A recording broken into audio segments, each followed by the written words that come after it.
Revenge with Karen. You're fired for fraud. That's how my Tuesday started me, sitting in pajama bottoms and a blazer, getting terminated live on Zoom in front of 84 employees, and someone's barking golden retriever. April, freshly promoted, over-perfumed, and high on nepotism, smiled like she'd just won a damn Emmy. We've discovered unauthorized travel reimbursements totaling $1,000, she declared, like she caught me embezzling oil futures. She leaned in close to her webcam, all smug. Effective immediately, you are terminated for expense fraud. I didn't cry, didn't scream, I didn't even blink. I just unmuted, looked straight into my Logitech C920 and said, "You'll want to verify those receipts before 9 a.m. Then I left the call. Now listen, before we dive face first into the flaming wreckage that was April's career, do me a favor. 95% of folks who hear stories like this don't hit that subscribe button or click like. But it helps the team keep digging up these delicious little corporate train wrecks. So smash that button, will ya? Thanks, now back to the chaos. Let's rewind. I'm Nina. I worked in regulatory compliance for a manufacturing company with more federal oversight than a pharmaceutical plant run by squirrels. I wasn't flashy. No corner office, no stock options, no LinkedIn posts about synergy. I was the woman in steel-toe boots and a hard hat, walking through regional plants and making damn sure we weren't shipping oxygen tanks with duct tape. Every month, I flew to one or two facilities scattered across the Midwest, places where the local diner knows your name and the airport is just a barn with a runway. My job was simple but sacred.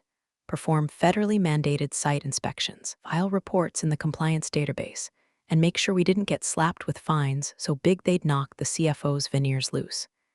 Each visit required a checklist signed by a federal liaison. Each expense logged down to the cent. Hotel, $132.19. Meals, receipts clipped with timestamps. Uber to the plant, documented, geotagged, matched with the federal form. Could run a forensic audit through my spreadsheets and still not find a typo. But April didn't see that. She saw a $1,000 reimbursement that landed the same week she was promoted to head of HR, a title invented by her uncle, our CFO, who thought compliance was just a buzzword you throw into earnings calls. April had a mission: make a name for herself by cracking down on waste. She started hunting for villains in the printer room. First, it was someone who ordered too many pens.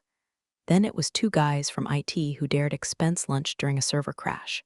Then she found me. That fateful week, I'd just come back from a plant visit in Indiana. Not Vegas, not the Bahamas, Indiana. I inspected a welding site that had 2 prior citations for unsealed tanks, and this time, we actually passed. I even got a thank you from the federal inspector for catching a mislabeled shipment. 3 days later, Zoom firing. Live, no warning, no private chat. Just April pulling up a screen share with my reimbursement PDF, all smug like she'd cracked the Zodiac code. The thing is, that receipt she showed, the one for $1,000, it wasn't just a receipt. It was a signed federal document. Bottom corner, stamped by a Department of Compliance rep. That travel April flagged, it was required. Non-negotiable, and the kicker: if that inspection wasn't filed, our entire shipping system would be flagged as non-compliant. I didn't argue, didn't waste oxygen. I logged off, opened my inbox, and sent exactly one email. Subject, receipt. Attachment, scanned inspection paperwork, including the government liaison's signature, time of inspection, and routing confirmation into the federal database. I CC'd HR, legal, and for fun, April. Then I poured myself a coffee, opened a new tab, and pulled up the onboarding packet from a competitor who'd been courting me for weeks. The sun hadn't even risen on their disaster yet, but it would, in less than 12 hours, because that inspection I did in Indiana, it was the linchpin in a quarterly compliance cascade. Remove it, and the whole thing unravels.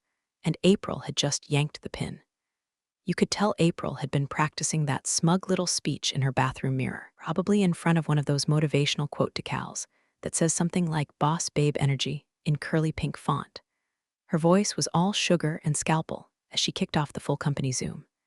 84 boxes lit up with sleepy coworkers munching on granola bars or sipping burnt office coffee, thinking this was just another Thursday check-in. And then April said it. "Before we begin, I want to address a serious breach of company ethics." The whole call froze. Everyone loves a good train wreck when it's not their seatbelt getting sliced. April pulled up a screen share, dramatic as a reality TV villain. A reimbursement form filled the screen, my name on top, a total at the bottom, $1,046.37.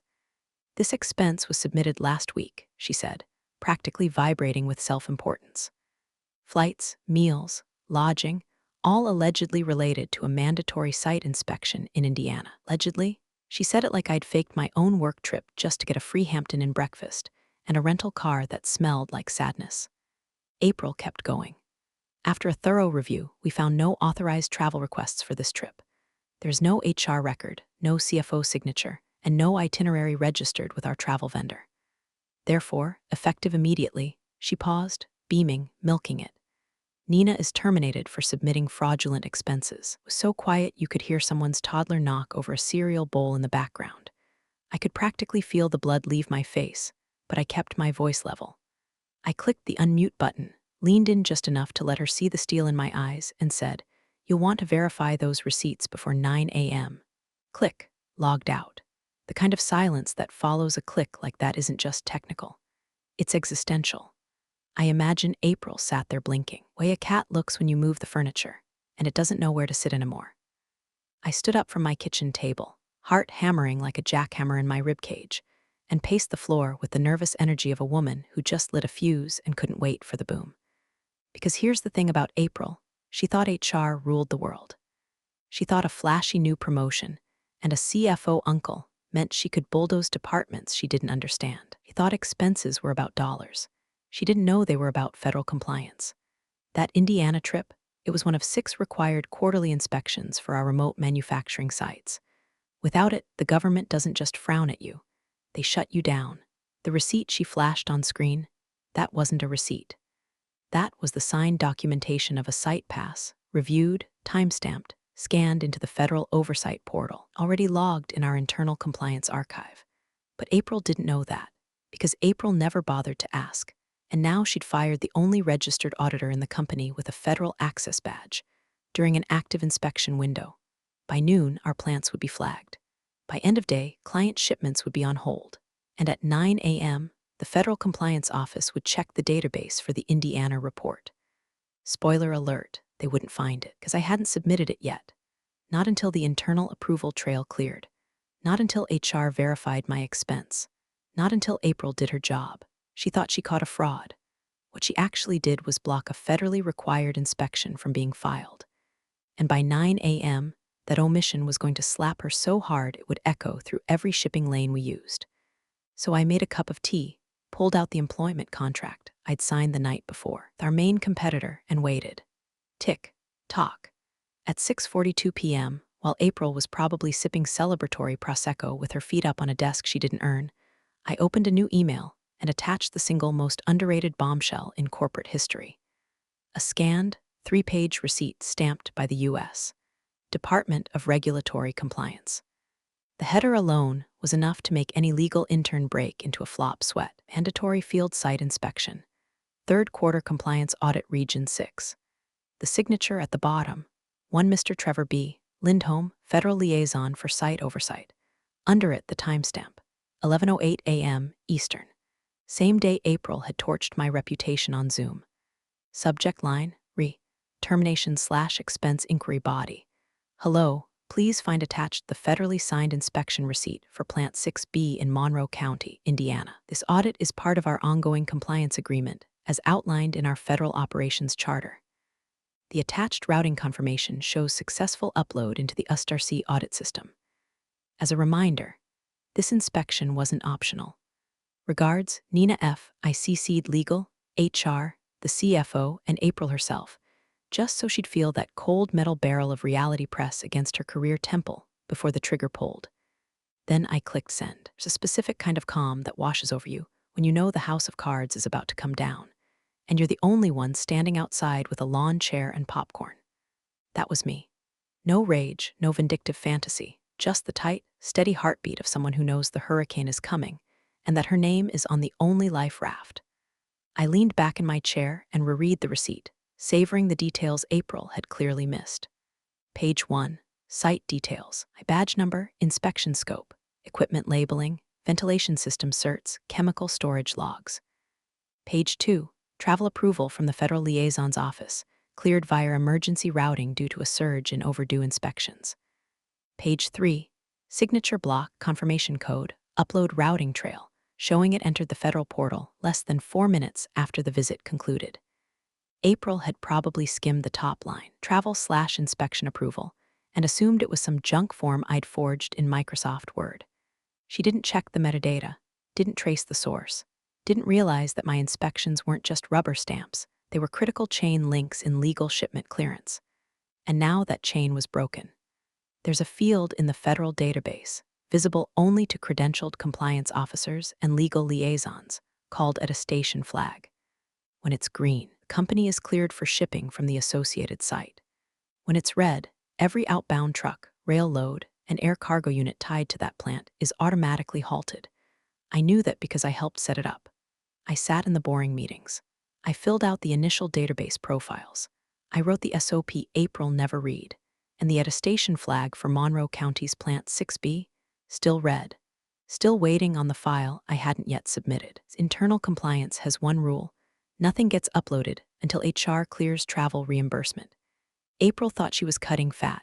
What she cut was the artery that kept our entire logistics flow legally alive. I shut my laptop, stood, stretched, let the countdown begin. The storm would start with a call from legal, some junior paralegal trying to clarify discrepancies. Then come the frantic emails from ops when their outbound manifests started bouncing. Then, right on cue, the government would notice the absence of inspection verification. And then, April's entire self-congratulatory empire would crack under the weight of a $1,000 receipt, a receipt she never bothered to read. At 8:45 a.m. sharp, the first domino wobbled. Legal got an email with the subject line, "No one wants to see unless they're halfway through a bottle of bourbon." Urgent. Compliance record incomplete. Flagged for non-submission, the body was even worse. The following required site inspection has not been submitted into the federal compliance database. Site: Plant 6B, Monroe County, in Auditor of Record. Nina Franklin, as of 8:45 a.m. EST, your compliance certification for this facility is invalid. All affiliated shipments must be held until rectified. 3 minutes later, Eagle was on a call with operations trying to figure out why outbound freight was being denied clearance codes. By 9 a.m., the blocks multiplied. 3 other plants I'd visited that quarter, all pending final file uploads, were also flagged. I hadn't sent the inspection documents because April had fired me before HR could close out the reimbursements, which meant the portal hadn't greenlit submission. That's how tightly woven the system was. My badge wasn't just a name tag. It was the keystone of every shipment leaving those plants. By 9:10 a.m., the panic was a full-blown inferno. The red flags in the compliance system triggered automated shipment holds. Every truck that tried to scan out got slapped with a digital handbrake. Forklifts stopped mid-load. Operations leads were yelling across warehouse floors, trying to figure out why their dispatch queues froze like a Windows 98 crash. Phones lit up like a Christmas rave. Client A, why is our order marked delayed, non-compliant origin? Client B, are you under investigation? Client C, should we pause payment until this is sorted? Meanwhile, in HR, April was pale as printer paper. She'd just gotten her first reply from legal. Is it true Nina was terminated yesterday? At what time? She didn't answer. Instead, opened her Zoom dashboard and tried to quietly delete the recording of the all-hands meeting from the cloud archive. Unfortunately for April, the admin setting was changed after that incident in finance last quarter, the one where someone dropped an F-bomb mid-presentation. Now all recordings were auto-backed up to legal's review folder. She clicked delete. Pop-up, this action is restricted. Please contact system administrator. She clicked it again. Same result. Somewhere in IT, a junior sysadmin saw the access attempt and flagged it in Slack. Hey, why is April trying to nuke the Zoom archive? Now the cracks were visible. People started whispering. Slack DMs pinged like firecrackers. Someone in marketing screenshotted the moment on Zoom where I'd said, "You'll want to verify those receipts before 9 a.m., and posted it in a private channel labeled #AprilDidWhat. By 9:15, CFO's assistant was seen power walking down the hallway with a printout. Not a laptop, a printout. That's the corporate equivalent of a priest arriving in your hospital room. The thing is, this wasn't just about me. It was about 3 whole regional sites that were now radioactive. Every plant I'd audited was a compliance node in a federal chain. You pull out the node, the chain snaps. And April didn't just pull it, she torched it live on camera. No one realized yet, except maybe the CFO, who was already sweating through his shirt, was that those inspections weren't just required by federal law. They were written into our client contracts. Clause 14. All vendors must maintain continuous federal compliance certification to retain active shipment status. By 9:30 a.m., that clause was about to become the noose. And all because April wanted to make an example. Well, she did, just not the one she planned. By 9:45 a.m., the wheels had fully come off the clown car. Someone from operations, Doug, I think, bless his well-meaning heart, had been hastily assigned to step in and handle the compliance uploads until things got sorted. Doug had 3 things working against him. He had never done a site inspection. He thought OSHA and USDA were the same agency. And most critically, his name wasn't on the federal credential list. Logged into the audit portal, tried to upload a backdated file using notes he scraped from an old SharePoint folder, and got this polite but vicious message: access denied, auditor not recognized by System Credential Registry. Please contact your federal liaison to request a registered key holder. Doug blinked at the screen, tried again. Same thing. By 10 o'clock a.m., he was in legal's office sweating through his dockers. I can't get into the portal, he said, voice rising an octave. It says I don't exist. The lead counsel, Marcy, looked up from her monitor with a slow, dawning horror. Wait, didn't Nina hold the access credential? Doug nodded like a scared puppy. Now, 6 months ago, legal had made a quiet decision, on my suggestion actually, to consolidate federal access to one registered individual per compliance region.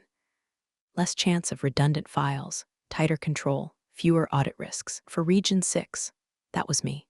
My name, my badge number, and my federal signature key, registered and cleared through a notarized affidavit. In short, no Nina, no uploads. April hadn't just fired someone who filed paperwork. She'd fired the only person who could legally update the federal system for half our shipping network. By 10:20 a.m., the lawyer started asking a very quiet, very dangerous question. Wait, was Nina actually authorized? Because up until that point, everyone had taken April at her word, that I was shady, that I submitted fake expenses, that I'd gone rogue. But now the system was saying the opposite. Now the system was saying, she's the only one we trust. April doubled down, voice sharp with that rising panic pitch. She said she was authorized. I could never verify it. She operated independently for years. No one checked her work. Marcy pulled up the compliance archive, opened the credential file folder, and clicked on the most recent registration form. There it was, my signature, the federal stamp. Legal's cosign, dated 6 months ago. Marcy didn't say anything for a long time. Then, she wasn't just authorized. She built the current system. Doug turned a little green. April stared at the screen like it had just slapped her across the face. Then Legal hit play on the Zoom recording. You are terminated for fraud. April's voice rang out, proud and clear. Then my voice, calm, quiet, deliberate. You'll want to verify those receipts before 9 a.m. The room went still. Marcy leaned back, arms crossed. Do we have those receipts? April mumbled something about maybe in her inbox. Marcy opened the forwarded email. Read it again. Then, flat as a dead battery, she wasn't submitting fraud. She was submitting a federally mandated inspection that we're now failing to report. Silence. Then someone from IT knocked and stuck their head in the door. External portals flagging the company as non-cooperative. We just lost auto clearance for outbound shipments. Doug blinked. What does that mean? It means, Marcy said, our cargo doesn't move until we fix this. She stood, looked at April. You fired a federal auditor during a required inspection window with a valid credential. On video. April opened her mouth, closed it. No spin left, no bluff left. It wasn't fraud. It was federal duty. And April had cut the wrong wire. By 10:45 a.m., Legal was holding onto its composure like a toddler clutching a helium balloon in a wind tunnel. The compliance system had gone from blinking yellow to flashing red, and every corner of the company was flailing in slow-motion panic. But it wasn't until George, yes, that George, the crusty compliance officer in Cincinnati, who still used a flip phone, dug through his archives and forwarded an old email thread that the real weight of it all hit. The subject line read, Credential Consolidation Region 6 recommendations attached. A thread dated 6 months ago, timestamped at 6:12 a.m. on a Monday, because I never slept properly and started most of my mornings with bad coffee and worse foresight. My original email to legal, CC'd to compliance, ops, and yes, even the CFO and April. Read like a prophecy now. As discussed on last week's call, consolidating access under one credential per region will streamline our reporting and reduce risk. But we must make sure HR doesn't interrupt audit cycles or suspend travel approvals without verifying if the inspection window is active. If these audits are ever skipped, federal compliance will flag us, and our shipments will freeze. We'll not be able to retroactively submit from a non-credentialed employee. Please confirm you're aligned on this before we formalize the protocol. Nina Franklin, I'd even bolded the phrase "our shipments will freeze," like I knew someone in this company would need it tattooed across their forehead. George's note at the top of the forwarded thread was short and scathing. Thought you'd want this. We were warned. G Legal read it. The CFO read it. April tried to pretend she hadn't, then remembered that her name was visible right there in the CC field, sitting like a loaded gun. She tried to argue that we get a lot of emails, and there's no way I could read every message from every department, but no one was listening anymore. Because now it was proof. Concrete, time-stamped, federal protocol triggering proof that Nina had laid out the risks in perfect, agonizing detail. They had brushed her off like she was overreacting. The same woman they'd called a fraud had, half a year ago, sent them a personalized, actionable warning with all the legal implications spelled out in size 12 Arial. She wasn't just the last line of defense. She had been waving the damn red flag 6 months ago, and they deleted her. The CFO looked like someone had poured bleach into his morning smoothie. April, suddenly small in her designer blazer, crossed her arms like body language could rewrite email headers. The general counsel spoke next, and his voice had that finality to it, the tone people use when they're not just talking about damage control but career autopsies. She documented everything, and we ignored her. Worse, we publicly fired her. There it was, the truth, sour and metallic in the air. They didn't just fire Nina. They erased the one person who knew how to keep the wheels from falling off. Now the wheels weren't just off. They were rolling backwards into a ditch filled with client lawsuits and regulatory fines. Someone whispered, "What if she sues?" Marcy, who had gone quiet again, finally answered, "We should be more worried about whether she talks. Because it was one thing to make a mistake. It was another thing to be warned, in writing, and do it anyway." Now the full picture was finally sinking in. They hadn't uncovered a fraud, manufactured a scandal out of ego and ignorance. And the woman they humiliated had receipts, signatures, credentials, and now, undeniable moral high ground. In the hallway, someone from sales shouted, "Client just pulled their order. Says we're under review." No one moved. The dominoes were still falling. And Nina, she wasn't just the warning they missed. She was the reckoning they deserved. At exactly 11:03 a.m., the company's main client, one of those multinational behemoths whose logo ends up on shipping containers, government contracts, and every third billboard outside a military base, called the CEO's direct line. Not his assistant, not an account manager. His line, the voice on the other end wasn't angry. That would have been manageable. No, it was worse. It was curious. "Why are you listed as non-compliant in the federal database?" Just 10 words, spoken with the calm precision of someone who already knew the answer, but wanted to hear you fumble it out loud. That question triggered a corporate aneurysm. The CEO hung up without replying, stormed out of his glass box office and into legal like a thundercloud wearing a Rolex. Legal, now huddled around a copy of my emailed receipts, looked up like kids caught drawing on the walls in Sharpie. Marcy, still pale, grabbed her phone and started dialing the federal compliance office, the same one I used to deal with quarterly. She rattled off our company ID, the site code, and a string of desperate-sounding questions about reinstatement. She didn't even get past urgent upload clearance before the woman on the other end cut her off. "Only the registered auditor can file." "I understand, but she's no longer with the company," Marcy said. "Then your credential is invalid. Need a new registration, which takes approximately 10-12 business days, and a federal onboarding review." Marcy's voice went brittle, but we're mid-cycle. The woman sighed, "I know, so was your auditor." Click. Meanwhile, April was no longer trying to defend her actions. She was trying to undo them. She dug up my last known number, dialed it, and listened to it go straight to voicemail. Again, then a fourth time. She didn't know I'd already rerouted calls through my new firm's reception desk. The message they received: Miss Franklin is currently unavailable. Please direct all inquiries to her compliance counsel.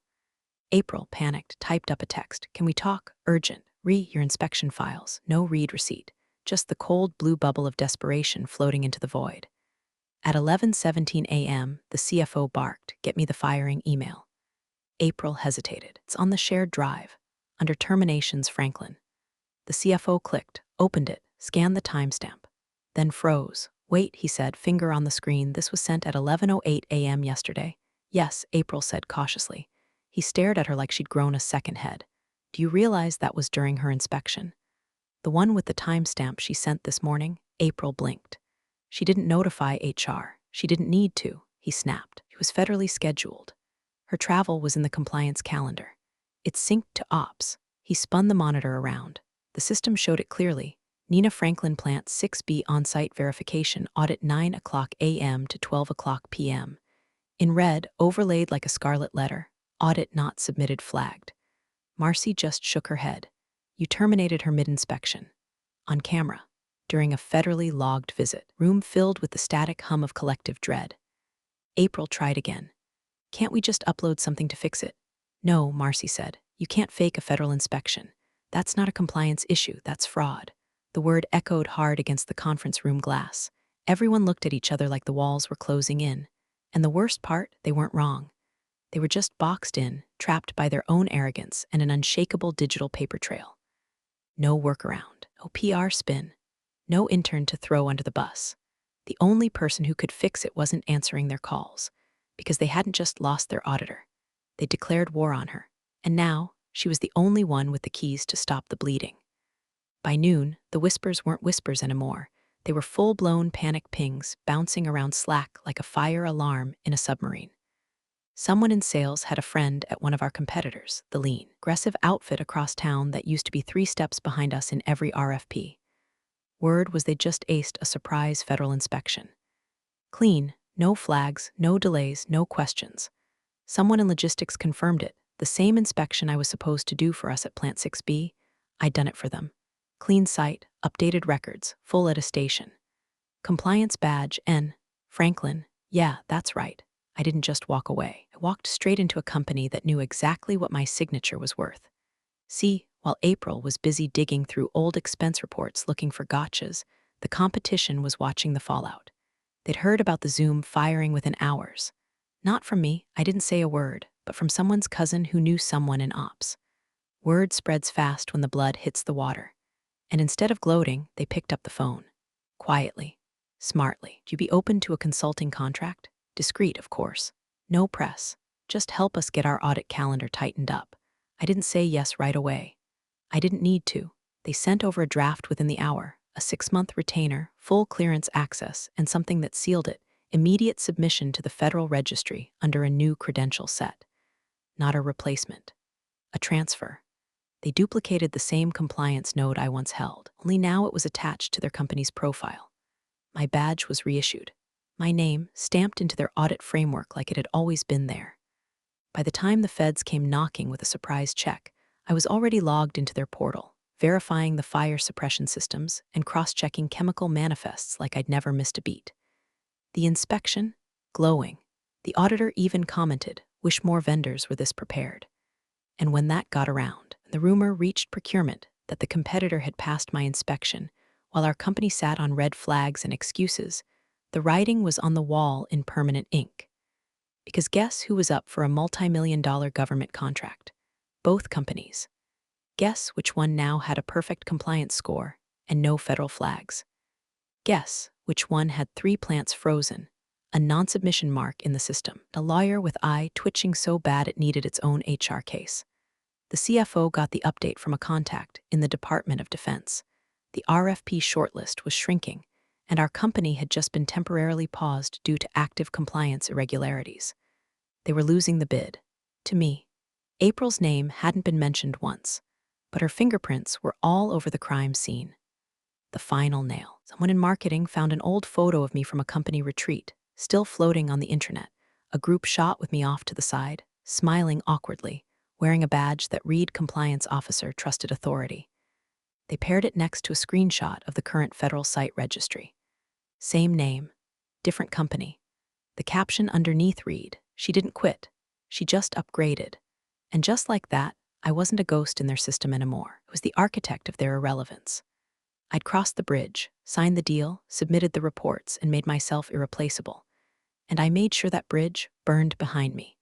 At exactly 9 a.m. the next morning, because the universe has a cruel sense of timing, the main office line rang.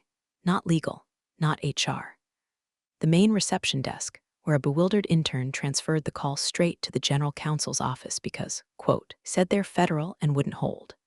Marcy picked up, put it on speaker. The voice on the other end was clipped and professional.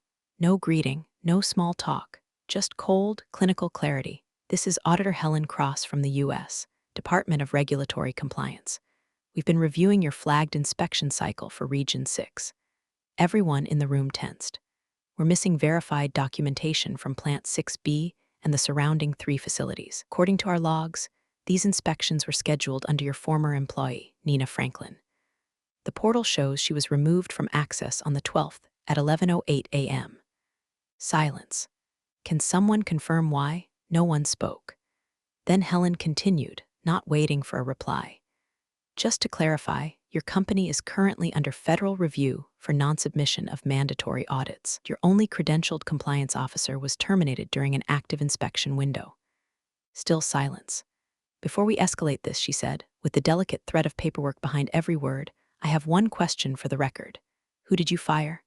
Marcy didn't answer. Couldn't. She just looked over at April, who sat frozen in the corner, one hand limp on her mouse, the other clenched so tightly her acrylic nails looked like they'd snap. The CFO, pale, sweaty, uttering under his breath, finally croaked, "We let go of Miss Franklin." HR flagged an expense issue. A pause on the line. "I see," Helen said. "We'll proceed accordingly." Click. The room didn't move, then came the ping. A new email, from me. Subject line, Compliance Closure Final Receipts Body. Good morning, per your ongoing review, please find attached all federally authorized receipts tied to my final audit cycle. Any future compliance matters related to Region 6 or credentialed inspection access. Kindly forward your inquiries to my new firm. Regards, Nina Franklin, Compliance Specialist, Red Bridge Solutions. Attached was a single PDF. 3 pages.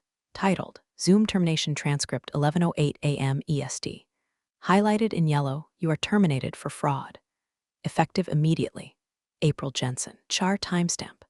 During federally scheduled inspection window, the PDF footer was a legal watermark, reviewed and time-synced by third-party transcription. They couldn't argue it, couldn't spin it, couldn't bury it. It was irrefutable. The moment they fired me, they torched their own regulatory spine. The transcript was now official. My receipts were clean. My signature relocated. The board was already on emergency call #3 of the morning. April was summoned to join. As she logged in, the screen showed 6 little video boxes, each with a board member who looked like they'd skipped coffee and gone straight to antacids. And then her camera came on. There was no makeup, no confident smile, no "I got this" attitude. Just a pale, frozen woman with raccoon eyes and a 1,000-yard stare. The CFO leaned into frame and said what everyone was thinking. She fired the only person who could have saved us. April didn't say a word. She didn't need to. The final shot. Her expression as one board member quietly asked, "So, who exactly promoted her?" Game over. Thanks for joining the fun, you office survivors. Subscribe for more switch-flicking drama. Let's make your former coworkers sweat.